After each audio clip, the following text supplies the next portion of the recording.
Evet arkadaşlar, 3 tekerlekli elektrikli motorumuzu tamamlamış bulunmaktayız. Şu an son hali bu. Elektrikli motorumuza hangi cihazlara bağladık? Öncelikle 18 volt 40 watt gücünde yaklaşık da 3,5 amper çıkış sağlayan bir güneş panelimiz var. Hemen üstünde de arkadaşlar görüyorsunuz USB çıkışlarımız var. 5 volt 2 amper bir çıkış sağlıyor.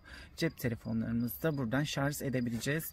Şurada arkadaşlar bir tane jackımız var. Güneş panelinden gelen 18 voltu 42 voltu yükselterek içindeki 36 volt bataryalarımızın dolmasını sağlayacak. Bunun içinde de arkadaşlar 36 volt 4,4 amper Samsung marka 2 tane batarya var.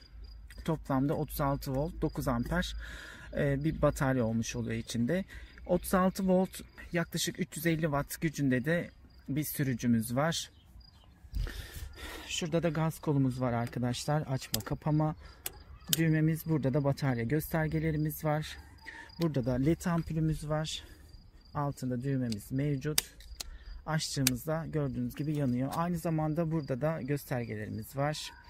Bataryalarımızın dolu olup olmadığını buradan da görebiliyoruz. Şurada da bir düğmemiz var. Görüyorsunuz, korna ötüyor.